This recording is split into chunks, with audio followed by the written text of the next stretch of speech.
There is a creature alive today who has survived millions of years of evolution without change, without passion, and without logic. It lives to kill. A mindless eating machine. It will attack and devour anything. It is as if God created the devil and gave him jaws.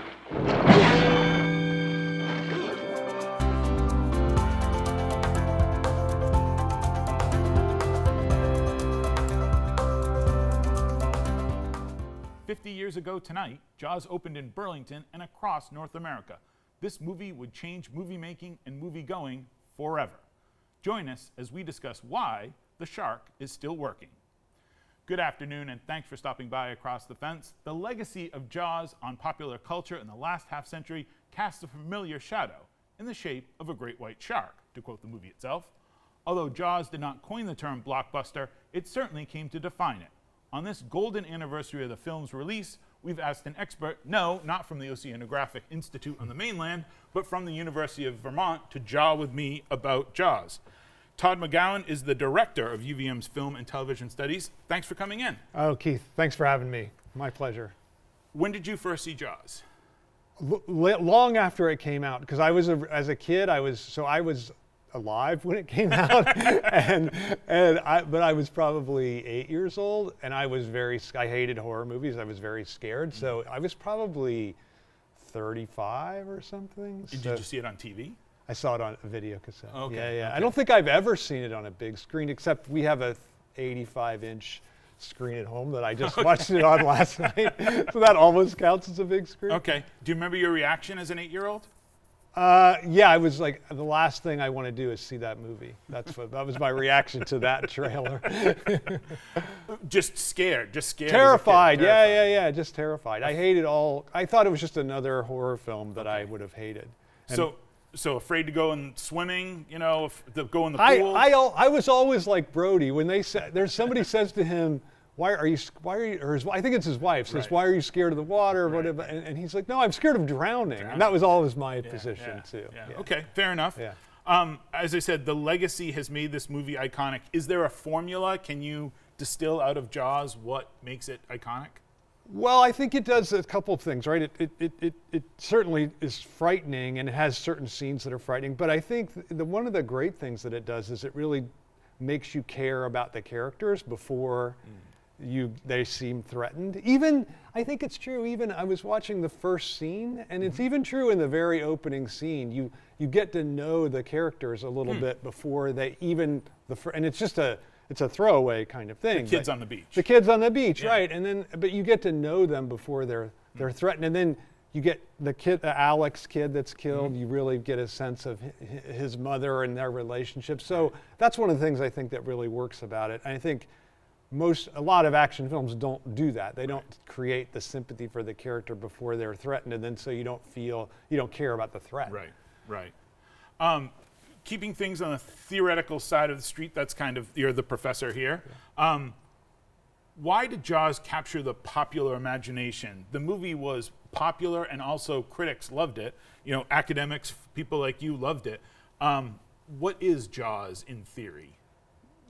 So Jaws, I think a couple of things that it did. First of all, it started the blockbuster. Right. So the blockbuster didn't exist, and it was very contingent why it happened. A lot of things that are great about the film are contingent. So I think one of the things that it did really well is it didn't show. Most monster movies were B pictures. They weren't thought of as serious films. But I think this would have been just that if they had gotten the shark to work. So it's just a contingent thing. The shark didn't work so much, so Spielberg couldn't show it. Right. And I think that's one of the things, and it's a lesson from Alfred Hitchcock. A lot of Psycho is great because it's not shown. And so I think that's, to me, one of the greatest things about the film is how the terror of it is by not showing rather than showing. And I think that's the thing that's maybe endured the most about it. And Spielberg was thought of as a great upcoming director before he made Jaws. And actually, my two favorite Spielberg films are the two before Jaws, Duel and Sugarland Express. Yeah, they're incredible. So he was already on a trajectory. So that's part of it. But I think these little contingent things, like it's funny because you can go to Universal Studios and do the studio tour. I recommend everyone do that. I've gone 4 times, and this is really funny. Every time the shark was broken. So I thought maybe that's the way they have it to fit the actual way the film was made. We were working, going back and forth on questions for the script, and you asked a question I never thought of before, which is, does Jaws have a villain? Well, this is what I think is really interesting about the film, and it makes me wonder, is it a horror film or is it a disaster film? Because one of the things about a disaster film is it doesn't really have a villain. It's just a natural disaster. But then the villain emerges as the rapacious capitalist who just cares about making money rather than about saving people. And I think in that sense, Jaws is kind of a disaster film because the disaster is just natural. And then the villain is the mayor and all the business guys behind him who don't want to keep the beaches open for the money, and they don't care about the people. So I think that I found that kind of interesting about the film, and it fits within, this is right in the heart of the disaster epic. So Poseidon Adventure, Towering Inferno, Earthquake, all those films are being made right at the same time.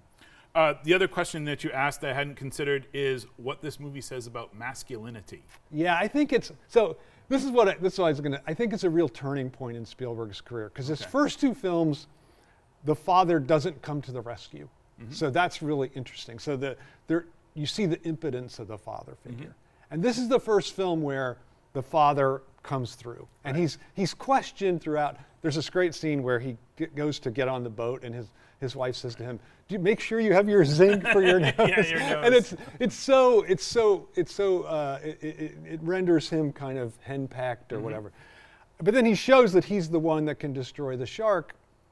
Unlike this traditional, so it's against this traditional figure of masculinity, Quint, who seems like he's really chest hair bursting out of his shirt. But then in the end, it affirms this other kind of father figure, and I think that's something. If you watch all of Spielberg's subsequent films, every single one of them has a father figure that saves the day. So that's why the first 2 films are different. That figure's absent, and then he's there from then on. From then on. Yeah.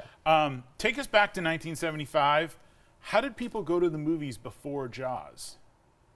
I'm not sure your question. What? So Jaws comes out in the summer. Yeah. And summertime in movie history was a dumping ground. Right. Okay, I didn't get a sense of your question. That's okay. Yeah, for sure. Right. So the idea. So this is again a totally contingent thing that the production on the film got delayed. They were going to release it in winter, Christmas time, when everyone went to films. And it got delayed to summer, which, as you just said, was a dumping ground for films. And then that has completely changed today. And now studios think that's the time to get, people are off of school, that's the time people have time to go to the movies. They want to go into the air conditioning, whatever. And so that totally, it's interesting because it's a little like Psycho, right? So Psycho changed. So before Psycho, for instance, when my mother was a kid, they would just go to the movies in the morning, and they would just stay all day. They didn't care. The times weren't listed in the paper. So you had no idea what time a thing started. With Psycho, that totally changed. You weren't permitted to enter after the film started. So Jaws is a little like that. It's kind of this epochal film that changes the way that people go to the movies. Well, you're leading me right into my next question, which is, without that soundtrack, without the score, is there no Jaws and vice versa?